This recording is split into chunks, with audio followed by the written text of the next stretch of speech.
Hello everybody, welcome back to Robot Attack. My name is Scutterswan5, and today we have, of course, our great guest, Beskar Snake. How are you? Well, not too bad. Just back here as always. Ready to talk some awesome games and have some fun. Yeah, great. And of course, somewhat now third podcast guest, third time charm, is Zach Fierce, is a return guest. How are you?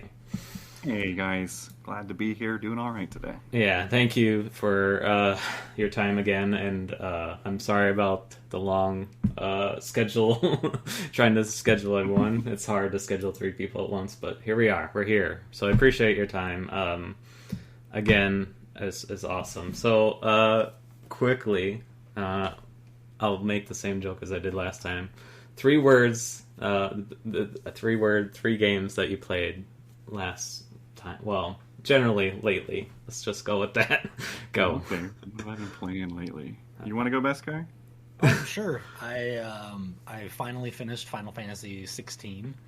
Got that knocked out. I want to do more with it, but I was trying to hold off starting anything new. I was trying to be good and finally finish a game before I start another game. So powered through the main story of that. I still want to go back and do a lot of side quests and everything. Of course, with the other smatterings of actually in preparation for this, I got myself back into the mindset, play a little bit of Bombfest. If anybody does not know that game, not sponsored, please go check that out. I'm just kidding. I don't know why but I bring that up. I would agree. And one other game. Let's see. I was focusing mainly on Final Fantasy. Of course, playing. Oh my goodness! It just completely jumped out of my brain. We'll just say FIFA. I did play some. So yeah, we'll run with that. Of course, every time Scouter asks that, everything your just brain just stops talking. Oh my goodness! So yeah, I'm just gonna leave it at that one. Nice. I was just about to start writing my 3 down, so I didn't forget because, oof, that's tough. I've been let's see. Today I was playing Prey, the 2017 remake. I'd forgotten that it's one of my favorite games and favorite, Half-Life-like, System Shock-like. It's still phenomenal. It holds up incredibly well. I was looking for mods and then thought, probably doesn't need any. And so far, it's been very satisfying, just on its own. But a wonderful title. Definitely going to go on sale whenever there's a sale, but I can't recommend it enough. I've been playing Marvel's Guardians of the Galaxy, which has been incredibly, surprisingly fun and interesting. They've got a really, it's tricky. The dialogue is the best part. The characters are constantly bickering and talking amongst each other, and you're constantly giving choices that feel like they are world-shaking as far as your team staying together or what you do. And it's just fun. It's hanging out with friends you didn't know you had, and that's very satisfying. Beyond that, let's see. I played the Payday 3 open beta last weekend, and already pre-ordered my copy, which I've pre-ordered 3 games in my whole life. Borderlands 2, Borderlands 3, and Payday 3. And so I'm very stoked for this Thursday. I didn't pay the extra, $30 to play it today, but it was tempting. Nice. The solid trick. Speaking of Borderlands, it's hard to see, but the loot chest back there. Oh, shoot. From the Borderlands 3 Collector's Edition, because I'm a child and we're fun, big nerds. fancy, cool. Very good. Have the other stuff spread out, but yeah, solid choices, solid games. I feel like, I can't back that up. So we did a live stream of Sims 4 for a different charity this weekend for Whales and Dolphins.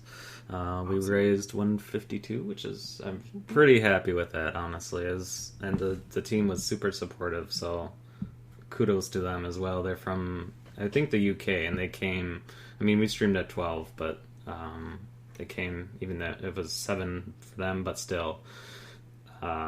Had a long weekend, so I appreciate them stopping by.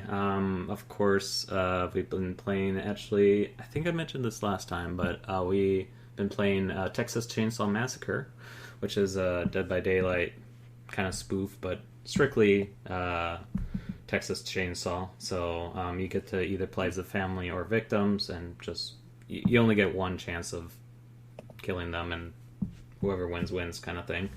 Pretty fun. I'd recommend. It's in beta right now, so it's still slowly getting there. It's little tweaks, but it's a lot of fun. I'd recommend it.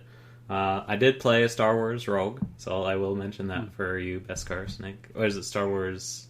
Sorry, Rogue Squadron. Rogue Squadron. I played a little bit, and it reminded me that I need to play controller with those type of games, because it is very difficult to, it's very finicky on keyboard and mouse. So, yeah. Anyways, let's dive deep into it. So if you're new to this, we talk about video games every month, and Zach has been here before, so we thought let's do an update with him and what he does now, because it's been a long time, and he's doing some great stuff. So I just want to cover... I'm gonna try to start, all right, with the history of Zach. All right, see if I nailed every one of them that I know well, within reason. Bombfest, right, and then we got Zardy's Maze. As far as releases are concerned, you're right. But I helped with the porting and programming of Earth Night, which was an indie game that Nintendo featured in their Indie Direct years ago. Wow. Or Indie Showcase. Crazy. So I'm in the credits somewhere in that one. Wow. But it was fun. Got to work with the team and discuss some of their object pooling and garbage collection methods and why their game wasn't running as well on Switch or PlayStation. And got it soaked up and working. So nice. Nice. And then, man, I feel like now I'm at a standstill of what else was released by you. You've got Zardy's, so that's all I needed. I was the lead developer of Zardy's Maze, which is free on Steam for PC and Mac. If you're interested, it is hard. I played it a little bit, and I was like, I need to come back to this because it is challenging. But a good challenge. Blisteringly hard, I would say. I can't beat it half the times I try. And the challenges, I have not beaten the hardest challenge. I cheat to make sure it works when I play it in the dev build. But you hear it here first. Even the own developer can't even beat his own game. We're good. What am I missing? I feel like I know. I feel like man, I should have studied on this. That's really the big ones. I've done so many prototypes over the years, and some that you can still play today. But it's really what I got cooking now. It's more interesting. I've been not out of the game, just developing and able to talk about stuff for a while. And then do you still do some teaching and stuff as well, correct? Or is that kind of... Let's see. I moved to Oklahoma for 3 years, and that kind of threw everything for a loop, and was only doing remote work from there. I'm excited to do some training and tutoring. Actually, I was doing tutoring, what was that, a few weeks ago, for a multiplayer project. Anyways, yes, I'm definitely passionate about the teaching, and anybody who's interested in game development, I want to see your idea come to life and make it happen. So, sweet, we can do it. Sweet, awesome. So let's talk about the upcoming games that it's going to be hopefully released. So remind me when it's going to be released. I don't even think... I'm looking through your Twitter posts. It's going to be this fall, correct? Yeah, so... Skatefish, or sorry. Yeah. You got it. So Skatefish is coming to mobile. This is the PAX demo we had at PAX West a few weeks ago. And yeah, it's goofy and exciting. It's primarily, I would say, a skateboarding game. So I can swipe here to move and put my fingers on the board. And when I'm on the ground, I can use my fingers to flip and do the tricks just like they were the skater's legs. So it's as if you are tech deck, but on your phone. But in reality, it's a fishing game. So I'm going to go look for a fish here. And your job is to go fishing, catch some fish, and the only way to catch them is to impress them. So I'm going to revert here. I'm We got so an ollie nose stupidly grab. excited for this game. Grab, kick flip. See if I can get the rail here. There we go. We got a 5-0 grind. I'm going to try and shove off of that. And almost got that meter full. I've not played through a camera before, so You did good. myself. There we go. 18-inch largemouth bass. Not bad. But it's goofy. It's fun. Dare I say there's nothing like it on the market, which is what I go for when it comes to making games. And yeah, it'll be coming this fall. I'm working very hard to get all the last little features in that I can before launch, and then planning what'll come after launch. So look tell forward to me, that soon. how much do I have to throw at this? How much do you have to throw at a free game? That's free. What? It's going to be free to play.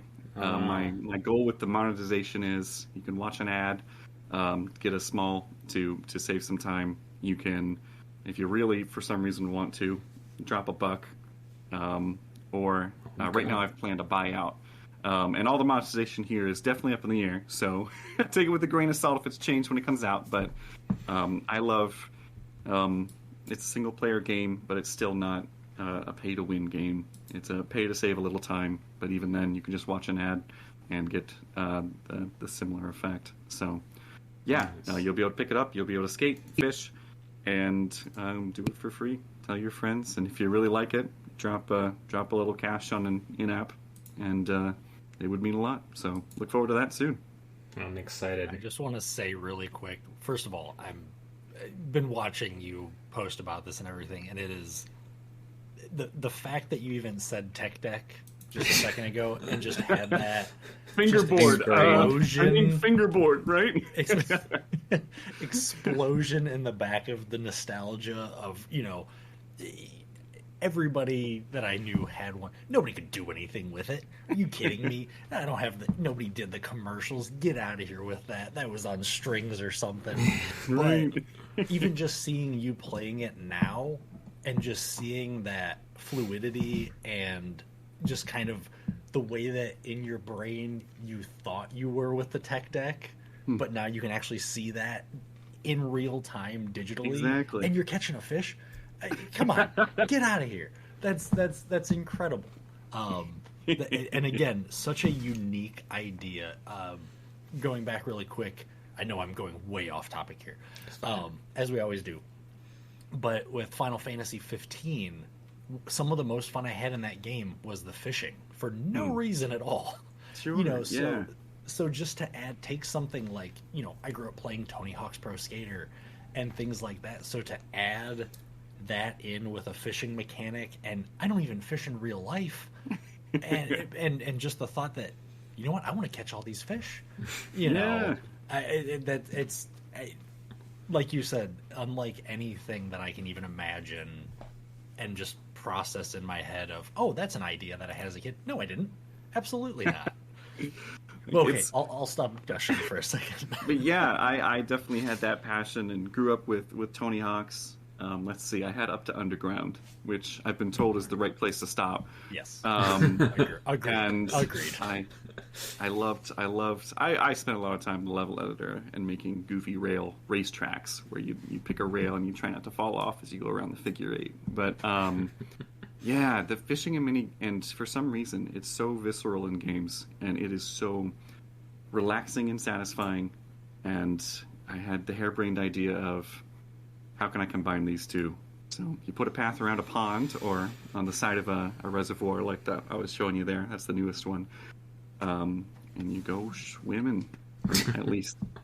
You don't go swimming, you go fishing. I've got some recommendations to take it onto the waves and do a surfboard variation or a ski variation, but there's nothing like a skateboard because you can't kickflip a wakeboard. You might Not be able to yet. kickflip a wakeboard. Not that. But Please I even, investigate that and report back to us. in some ways, Bombfest kind of created Skatefish because when you submit a game to ID at Xbox. Little known is if you submit a game and it goes through ID at Xbox and you run into, oh gosh, I'm going to flub the name, so I'm not going to try. The guy who heads it up, ran into him at GDC, gave me a card, and this card says, go here, hand this card to somebody. I went, I handed the card to somebody, and they pulled a skateboard out from under a table and handed it to me. Release a game on through ID at Xbox, get a skateboard. They have a new design every year, so I've got the what is it? Wow, the 2019 design. And I went home and got some trucks and some wheels and some bearings, and I've been trying to learn how to skate. So in some ways, the demo has my board in it Nice. as the example right now, and I'm probably going to have to replace it because I need my own designs.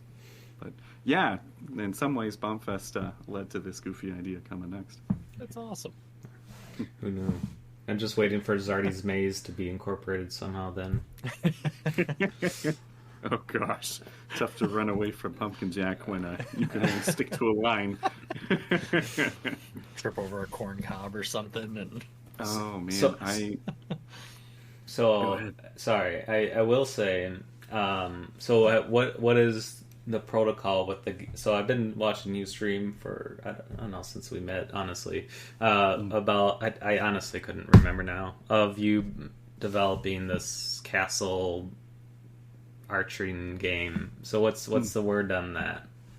Oh man, let's see. Was that the dodgeball one? No, it's like Or the shooting air. You're like in a castle, and you pull up on your stream. oh, let me know. And you're not crazy, because when I streamed, I a period of time where I would do 2-hour streams and I would make a game every stream Oh yeah, and then immediately publish I it to remember itch. that. Yep. I did it for 3 hours too. I was paid to do 3-hour games at one point, which was wild for educational purposes, and I've pushed most of those to itch as well. Let me know. I'm trying to think of the archery one. I've recently been working on a dodgeball prototype. headlight. Oh, which one? Headlight. Headlight. You ready Yeah. I had dumb names for all of them, which A wild herd of peasant. At least that was your stream title. Oh, peasant. Yeah. Okay. So, peasant. Yeah. That's been one of my longest running prototypes. I should have remembered, because the archery was. I made some of the more interesting top-down archery that I thought I could design for that project, and got it working. But yeah, peasant is actually still in the works. I've adapted it to another project right now, and I hope to go back and do the medieval combat-themed version. It's currently a restaurant game where you Whoa. cook burgers. Yeah. Okay. I was You gonna might have ask on seen that, some of but that. Twitter Was and that Facebook. the- That is the current iteration of peasant. was And that the putting fryers in boxes? mhm, yep. Okay. Yep. Okay. There you go. You're up to Yep. date. That was my last Okay. post. Okay. Yeah, I'm programming reorganizing the restaurant live during gameplay, so that you don't have to go to a separate level editor mode. You can just level edit from the game, and better yet, you can do it with multiplayer. Very very Plate Up-esque, where Plate Up lets you reorganize the restaurant. They're kind of overcooked, except roguelike, and you move everything around inside your kitchen in your store. So definitely taking the best elements of the big cooking games out there. But my thought was, what if you could hold an endless number of things and you had to design burgers by picking up every ingredient in the right order? And that's basically gameplay. So you pick up the bottom bun, and then the pickles, and then the burger, and the cheese. I think the official order is lettuce, tomato, onion, top bun. And if I get condiments working, they'll go on one of the buns. Probably split them, just to be best. But it's a lot of fun. Here's a deep cut. I was a Homestuck nerd back in the day, early college, and it's not worth getting into. It's one of those fandoms that people get really sucked into, and they proselytize, and they try and sell everyone on. It's a webcomic. It's very long. It's very odd, has an odd sense of humor. One of the things they did in that comic was everyone had an inventory that was based on a data structure in programming. So when you picked up things or you tried to take things out of your bag, they had to come in and out or a certain order. So it was queues and stacks were popular there. So you put something in, you could only get the oldest thing out of your bag. Or you put something in, you could only get the newest. So if there's something in there, you have to pull everything out first. That's how this game works. You hold a stack of things, or you hold a queue of things, because when you drop something, you push it from the bottom. But when you grab new things, you put them on top of the stack. But every counter is a stack, like a stack of dishes. When you put stuff on it, you stack it from bottom to top, but then you take the top dish first. So you've got stacks in the world and a queue in your hands, and you need to do the logic of, okay, what order do I take things out, put them back down, or reorganize to make sure I've got things in the right order? It's almost a nerdy programming joke, basically, but it's accessible enough that I've got people who don't program who give it a shot, and they're like, oh yeah, I get this. I gotta flip this many times, and I gotta drop the cheese over here because it's in the wrong order in the stack. Anyways, I don't think a game has approached data structures like this before, and that's the gimmick with this. It's data structures, except you're running a pub. What a turnover! Went from archery fighting to flipping burgers. Oh gosh, and that's only the start. I've got 5 other prototypes I'm working on right now, and I've been watching you stream that for like, I don't know, like I said, years, and I just feel like now you just did a 180 on it. Interesting. And no worries, Peasant, as it stands, the medieval combat is my biggest dream. I have big plans. It was just too big. So I'm scaling it back into something I know I can do, and then I'm going to build up to it. Looking forward to it. That was Bombfest. Bombfest was Peasant. It was a prototype called Well Wishes. You can still download one of the oldest prototypes of it on itch. And it was a medieval combat game with physics. And that was the dream. But my goodness, there's just so much to get it right that I don't currently have the skills for. So I'm teaching myself through every prototype how to get a little better. This burger one was netcode. So I'm doing netcode for game objects in Unity. And it works. Surprisingly.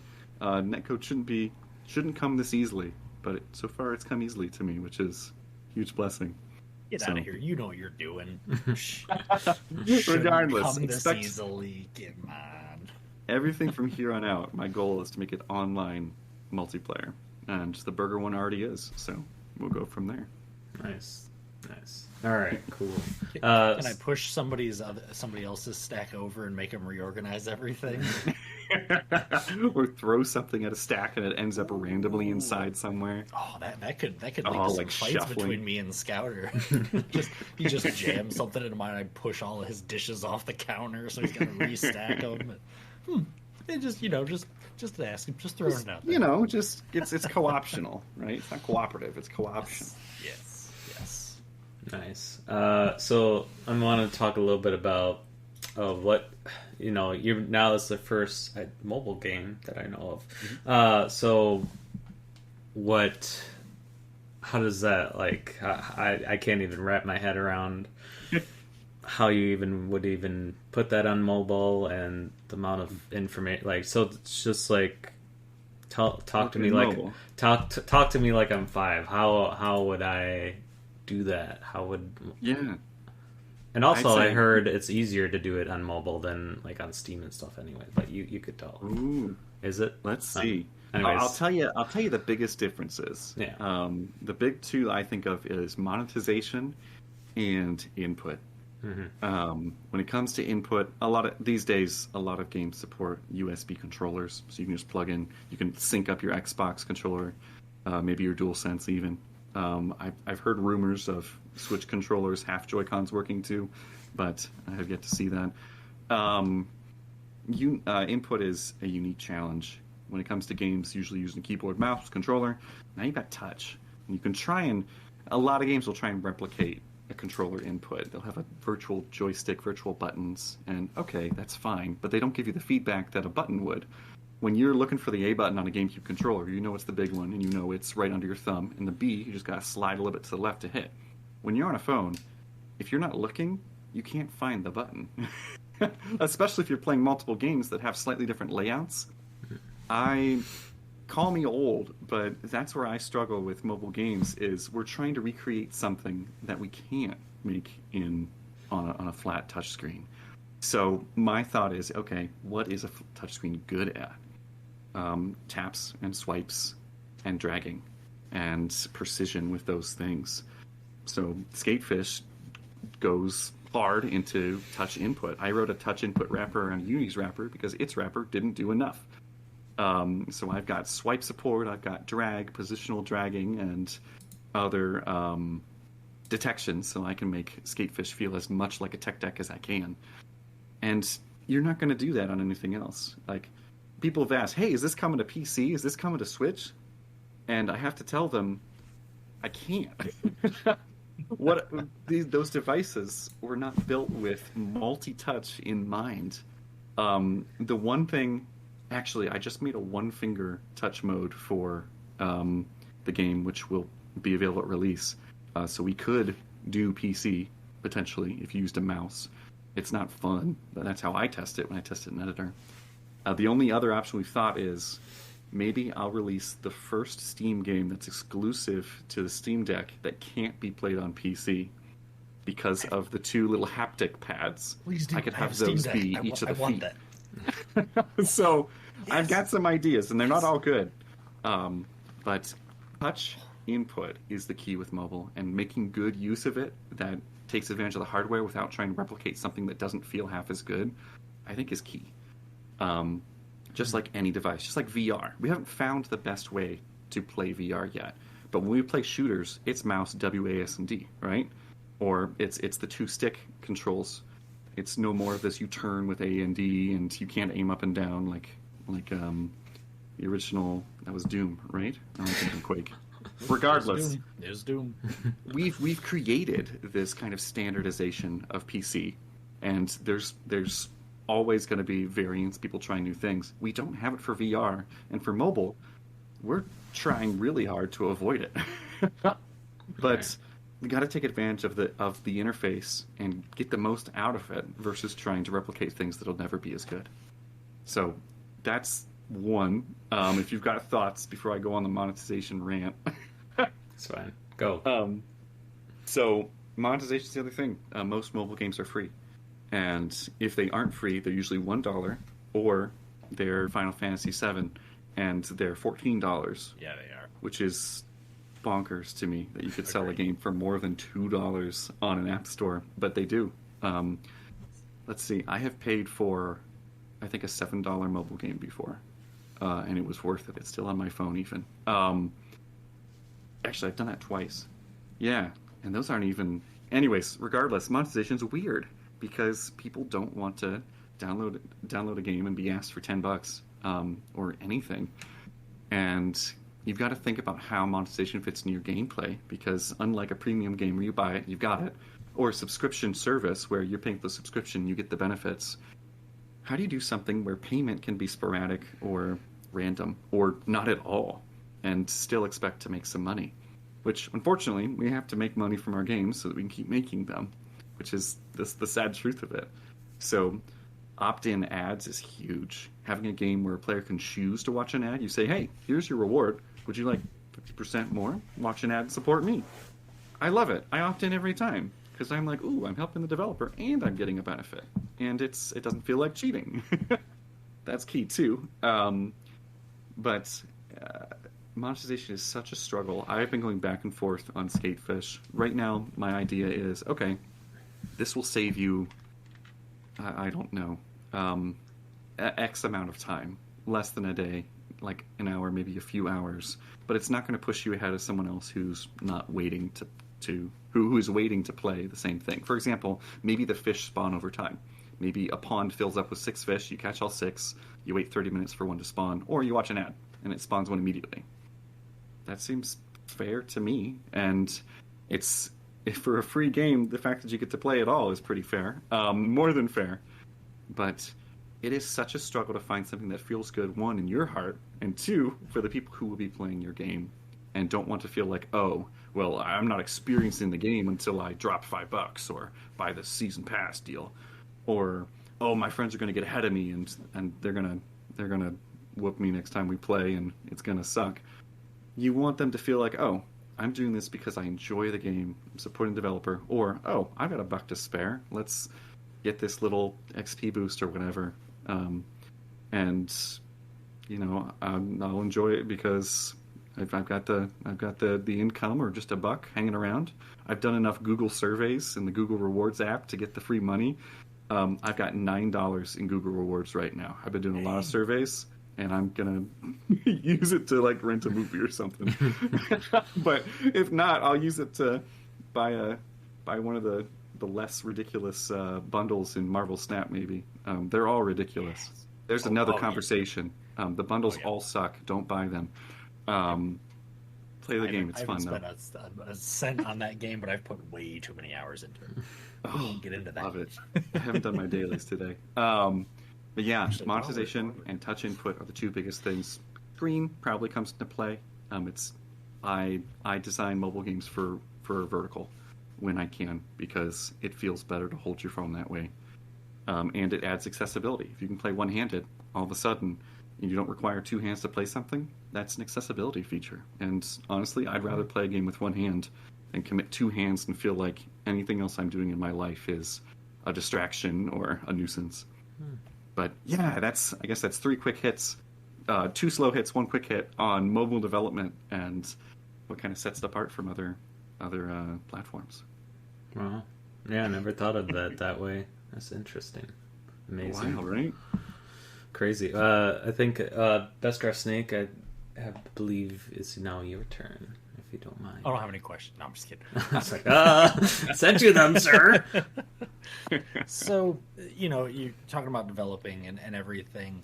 What is kind of the current status of your team? You know, do you have a team? Is it all you? Are you just grinding away at the millstone, you know, just working your knuckles to the bone? Or, you know, or do you have kind of a team that's helping you, supporting you, and everything in that regard? Yeah, so I'm allowed to talk about Zardy's Maze 2, the sequel. What? Which exclusive here. With the program. We've been throwing those out there for a few months now. But I'm lead developer again, and we've got a small team working on that.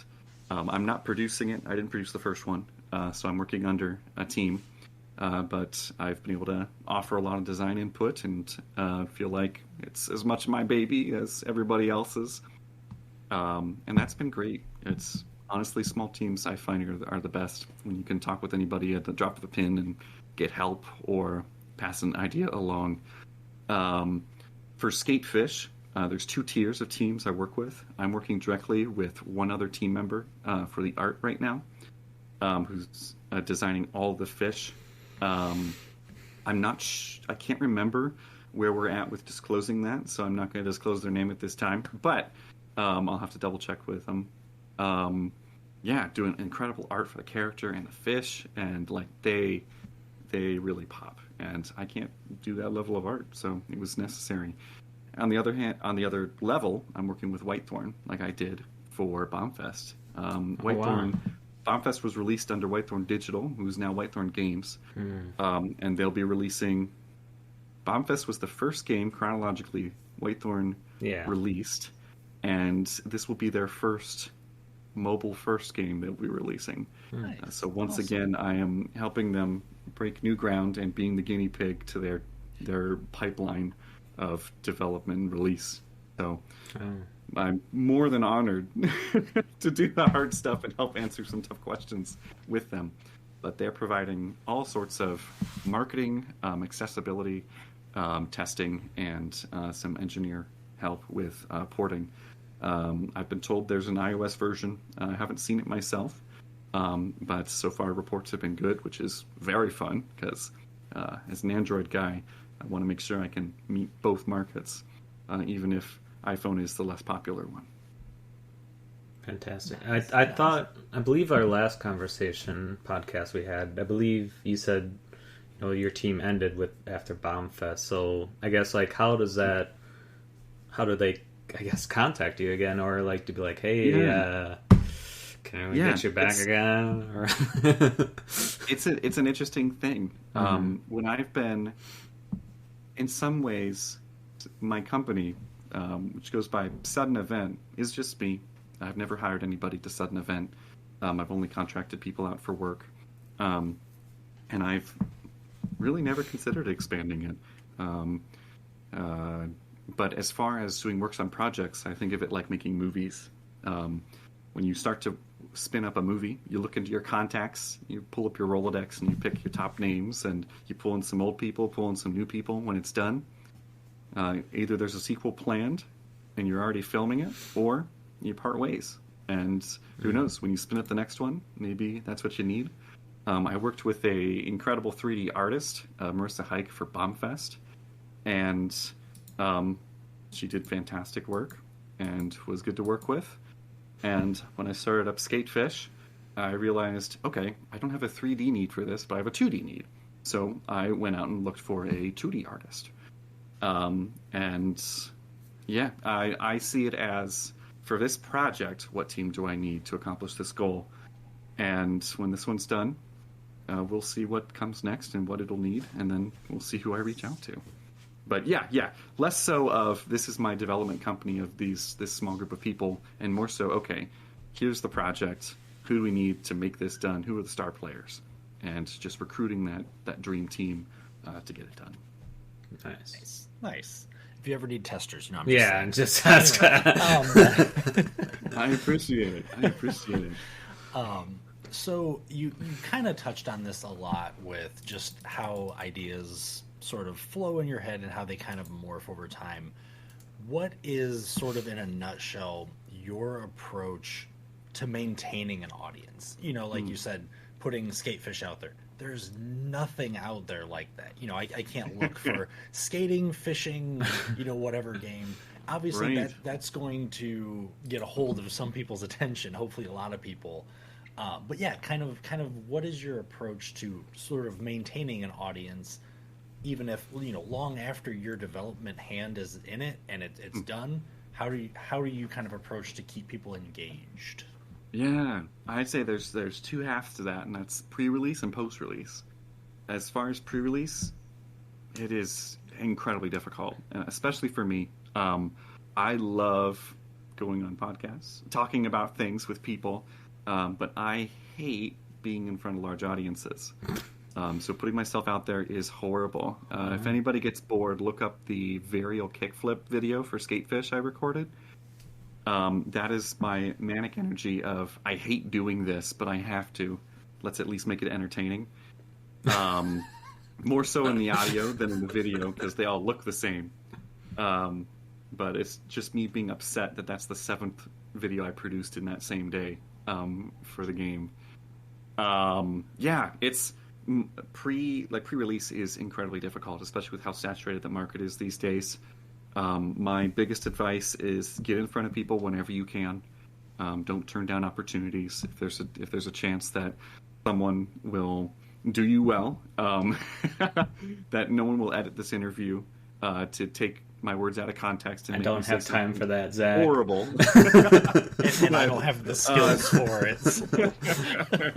No worries. And make personal, intentional relationships was the biggest piece of advice I have. I love volunteering my time or my effort. I go to game development groups, and while I've got like a handful of people that I'm looking forward to saying hi to, it is always my goal to find the person no one's talking to and be like, hey, what's your interest in game development? What are you trying to do? How can I help? Because one, that's so rewarding. I go there not so much to like, I don't know, like meet a need of my own directly, but if I can meet somebody else's need, that almost meets my own need in a way. It's rewarding in an intrinsic way versus an extrinsic one. And a lot of those intentional relationships have been the most valuable. And honestly, when it comes to releasing games, they don't make the most money unless you get really big or have a really good hit. But the contract work I've gotten between the games I've worked on and the projects that I can't talk about has been from intentional relationships and growing through there. So I know I've got champions who will back me up because one day in the past I found them and backed them up. That's been huge, and that's one of those that really doesn't pay dividends if you look at it directly, but I know it does in the long run because people talk to people and your reach becomes their reach and ideas will get out there. But pre-release is so difficult. It's so tough just because of how many games are out there and how hard it is, honestly, how expensive it is to get in front of people's faces. If they saw Skatefish, I think they'd be hooked. If they saw Bombfest, and I presented it better than I presented Bombfest in the commercial that I paid to put in front of people's faces, they would have been hooked. And yeah, that's my goal here. I've got goofy ideas, and I hope that people enjoy them. Post-release is similar, but I think easier story.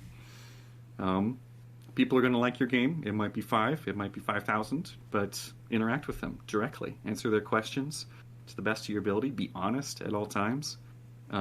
There are times when you shouldn't be candid and you shouldn't share the deep truths of the development of your game, but in most cases you should. Like, don't tell them exactly how many sales you had yesterday or, you know, what percentage you're paying to certain people on your team.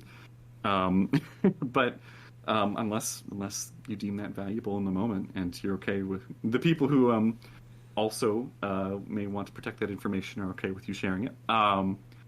Yeah, but just be intentional with people, as well as, I mean, the big one is I've got post-launch plans, post-release plans for Skatefish. We're going to add new fish. We're going to add new locations. I promised 7. I definitely don't have 7 right now, locations for you to fish at, but I will get 7. And if it takes me a few months to do so, there will be 7 different places or more to fish at, and it'll be a grand old time. So, yeah, oh gosh, maintaining audience and getting one and maintaining one is the hardest thing in any development, games development as it is. So, I wish I had better, more applicable advice, but hopefully something there inspires somebody to go out and make a real connection with someone and grow their audience that way, even if it feels slow. I mean, I'd say with the first, I remember backing the first Bombfest and that on Kickstarter, and then, you know, unfortunately failing. I feel like that fail was essentially like, that was you probably really introducing yourself to people, because, you know, you were pretty close. I will say you almost hit your goal. Unfortunately, it is what it is. But like, and then that second time was really, I felt, for me as a backer of that, like, I felt like definitely more like, okay, now I have this audience interested in this. Let's do it again. You know, I will say, you know, it seemed like definitely like, okay, now I got to push it again, but, you know, a little bit. So yeah, I could see that what you just mentioned. What my experience with you is awesome.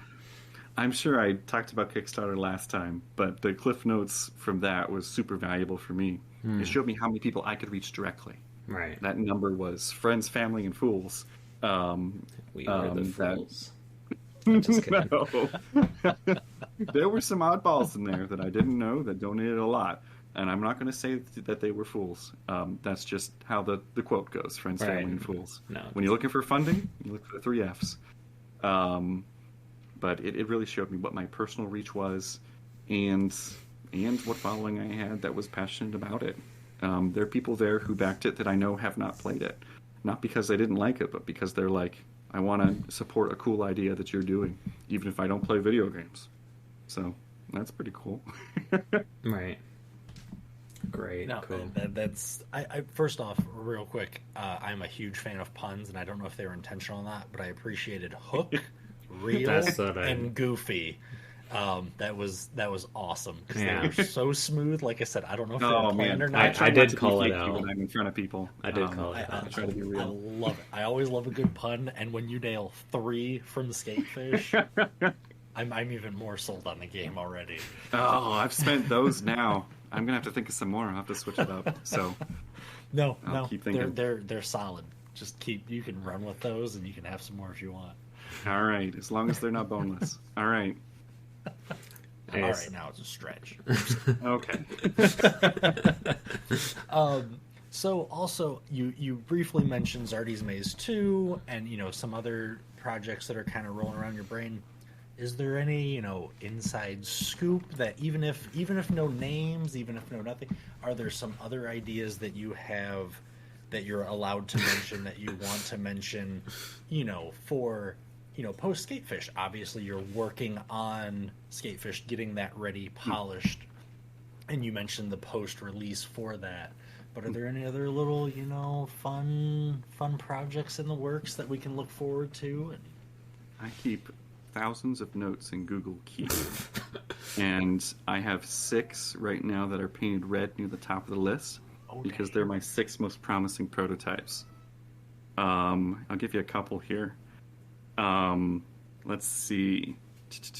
Oh, this is weird. I want to do a rhythm minecart racing game where you are in a minecart and you have to, Donkey Kong 64 style, lean left and right, jump, duck to music, Commander Video style, basically. Beat Trip, is it Beat Trip Runner? I'm gonna get that name wrong too. That was game was in the Indie Boom. I should know it. Yeah, it's Commander Video meets Donkey Kong, and you are racing other people down a minecart track where you have to dodge things to a beat. And the more accurate you are, the faster you go, and you'll be able to overtake other people. So there's one goofy idea. I'm working on a game where an old Western game where you spend the entire game on top of a moving train, and your job is to rob the train while another team tries to rob the train and throw it to the carriage that's riding along for your buddies to take away the ill-gotten gains. You're hopping into passenger cars, you're hopping out, you're swinging to the side of storage carts, all the while trying to shoot down the opposition and steal as much as you can. So the train will go into a tunnel and you have to duck, or else you get smacked against the side of the mountain, or you're over a bridge and you can kick people off and they tumble off down to the abyss. Just a real goofy, you just have a 6-shooter and you're on the back of a moving train, but getting the train physics to work is going to be the challenge of that. And then finally, Dodgeball. It's one I was working on most recently, and that's just a goofy idea where you're playing dodgeball, but you're also playing meta dodgeball. You got a dodgeball field, but you also can walk off the field into your tank to shoot dodgeballs out of the tank cannons to try and destroy the other team's tank. And then you hop back out and throw a dodgeball and get somebody out in the field, pick up some more dodgeballs, load them into the tank. Where do you get these ideas? That one is totally it's an homage, we're gonna call it, you can call it a ripoff if you want, of Dragon Quest Heroes Rocket Slime. Was a DS game, and it is incredibly fun. I don't know if it holds up today. I haven't played it too recently. But it's a goofy game where you are inside this tank and you have to run around to pick up ammo and load it into different cannons. But you can also just walk out of your tank, go walk into the enemy's tank, and mess them up and just start beating up the other players while they're trying to load their tank. And it's this balance of offense, defense, and sabotage that's just nothing else captures it. So I want to take it and evolve it a little bit, and also create a sequel because they've never released a sequel in the U.S. So, but yes. So I don't know your family. I don't know all your friends, but I know a whole lot of fools. So I need to get all of those fools because we need to send money to get these in now. Because everybody I think will agree who plays video games that train levels are generally the best levels in games. GoldenEye, Shadows of the Empire, Uncharted, so a train heist game where you're just on a train, don't see how that can go wrong. There you go. So I'm oh man, dang. Okay, yes. I not that I wasn't already watching, but I'm watching somehow harder now for those for all of those upcoming projects. Be on the lookout. I'm hoping to get this burger one out, and I'm going to try and wrap it up in the next few months if I can, with the other games I'm making, and then immediately start one of these other ones. And my dream is to release a small game every season. That way I've got 3 months to pour into a goofy small idea and then release it on Steam for $2, $3, and then say, hey, it's a multiplayer thing. Get your friends. Play this dumb game. And we'll sometimes those dumb games are the most fun, and you can just absolutely lose yourself in them. But yeah, that's the dream. Nice. The only 2 quick questions that I have left, these are coming out of left field, I'm just letting you know, is one, can I get a note to give to my boss as to why my productivity is going to go down beyond all recognition when Skatefish comes out? I need that signed. If you can just fax that to him, so that you could tell him it's a skill development seminar. Basically, there you go. It's a multi-week seminar to develop both your skating and fishing skills. So it's hyper efficient. Versus most games will teach you one thing, running and gunning, sometimes 2. But I mean, I can already run, so what am I really learning? Good point. I'm going to play this for him tomorrow at work to make sure. And this one's just a dumb question. But how excited are you for the Metal Gear Solid Master Collection Volume 1? Here we go. Oh, man. So, all right, I'll let you down gently. My Metal Gear Solid experience is 2. So I've played through as Raiden. And I mean, it's fun. It's satisfying. It's such a goofy sim. I think 5's on my wish list. I'm waiting for it to go deep sale because I really love just the immersive kind of elements. So I think that'll be top of my list. But if I can get the set and play through, I mean, those key early titles, it'll be a good time. So I'm looking out for it. It'll be on my list. Scouter didn't think I was going to be able to work Metal Gear, and did it. Got Winner. It wasn't even prepared. Way to go. To be fair, he didn't even have any questions, so I'll let it slide. Great, cool. So, quickly, I promise. So we did mention right before. No, we'll just say into developer here. We won't say who, but they made posts about that they are gonna charge developers. I know they just made that statement, retracting that, of course. But so what was, I guess, the panic if a game portal way to make games does that? Is that a oh my god, what are we gonna do as a team and your future, or is there I'm gonna go somewhere else? I can speak to that. So the recent Unity stuff it's kind of wild. It's very out of left field, but how do I want to go about this? It's tough to talk about. It's not difficult for me to talk about. It's tough to talk about in a way that'll get the right ideas across. Mm-hmm. The long and short of it is, I'm not concerned. I was initially a little shocked, but then did some research and thought, okay, this there's a 90% chance this won't affect me, and that's okay. As far as it affecting the company, which then affects me, something's definitely going to have to change or happen to Unity. But in the long and short of it, I think for small teams of developers, and especially solo devs and hobbyists, this change means nothing. I have multiple projects, and while I'd love for them to do extremely well, and I do my best to make each one very good, I don't see myself as a company making above their limits for their pricing structure. And as it stands, they're reworking it right now. Who knows what it'll come out to be. But if it doesn't change, I won't be hurt by it, is my full prediction. And if I am, then I'll have enough to hire a lawyer and fight it legally. But I'm unconcerned, and I think that there's a lot of developers who are that shouldn't be. All of my chats right now are people freaking out, jumping ship, and they got a right to do so. Honestly, Unity as a company has been a little scary to work with, right? Because they make decisions not unlike other billionaires who have a lot big companies that people care about and make surprising decisions with that people don't always like. Unity has been like that, and I don't like it at all. However, I trust the product itself, and I don't think that these changes will affect me. There are some teams that it will. Larger teams that need to make a living off of games. That 200,000 or million or what not, is easily below the threshold of a decent salary in the game development industry, and they have something to fear. And for mobile games that pass a certain number of downloads, like I'm hoping to release a game, and I'm looking at competitors that have millions of downloads. That's over the thresholds that Unity is setting, and that's a little scary.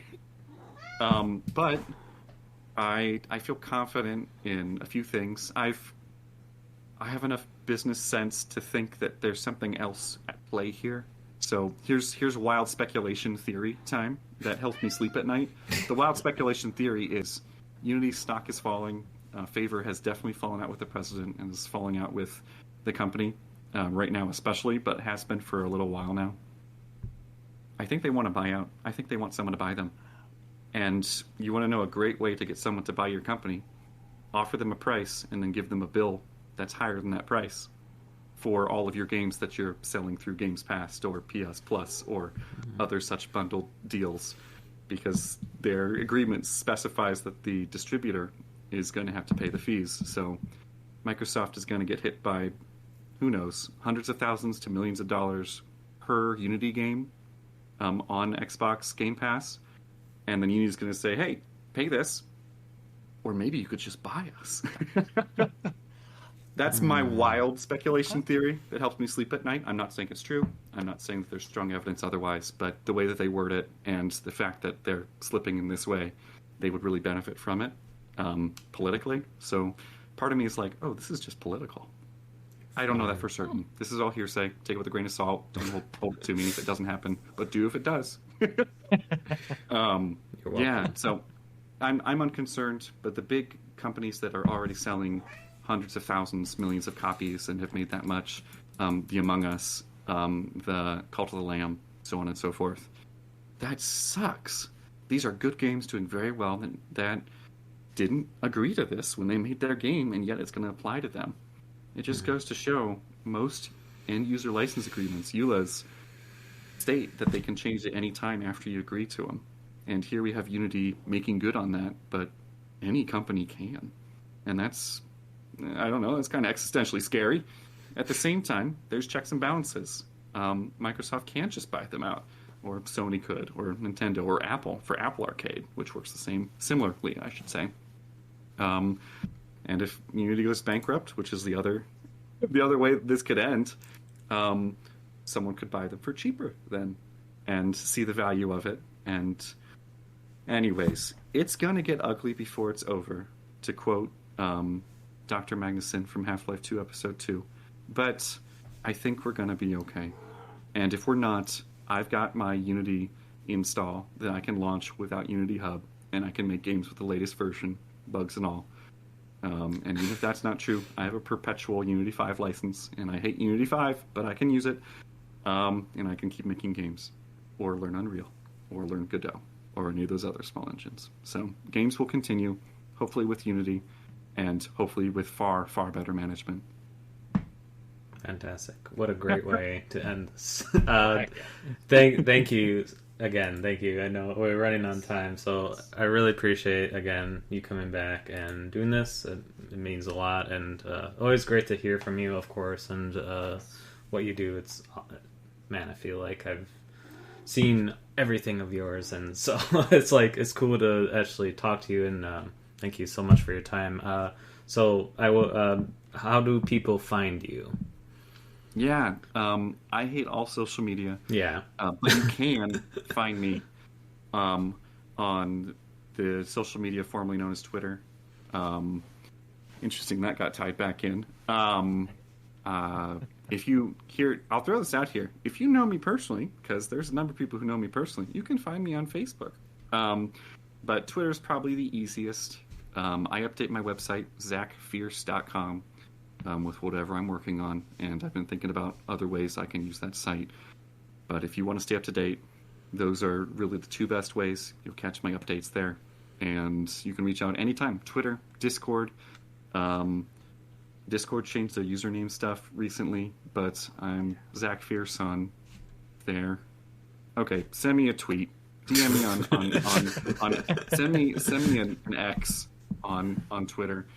and I'll reply X to your X and get you connected.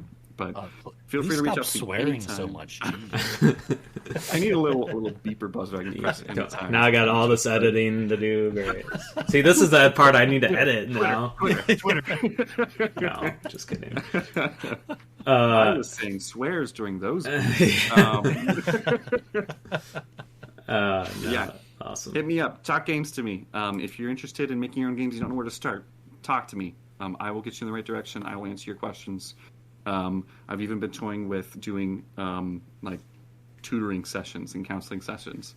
I guess tutoring makes more sense there. This isn't a psychological thing. If I need it. any of these changes are hurting you psychologically, feel free to talk to me. I'm a hopeful guy, so I can hopefully cheer you up a little bit. Awesome. But yeah. And look how easy it was to set up this podcast. I'm just kidding. Not bad. I just found a nondescript cinder block wall, and hopefully easy. next time you see me, I'll have an office behind me. That'd be nice. Heck yeah. And then we're on Spotify, so check us out, and on Robot Attack, and on YouTube, Scotterstone5, and then Beskar Snake as well. Appreciate you. You can find him on Twitch and Twitter. So thank you all for coming, and I really appreciate it. Thank you. Download Skatefish. Thank you. Yeah, look up Skatefish and check out Zach. Yes. I really appreciate it. Yeah, go look up Skatefish. Watch my dopey YouTube shorts. I'm on the TikTok. I'm gonna watch it now. Gosh, you can Great. find Skatefish stuff on every platform. Great. So, Cool. Sorry, still selling myself. Got it. It's fine. I'm done. Cool. Well, thanks everyone. See you next time. Bye.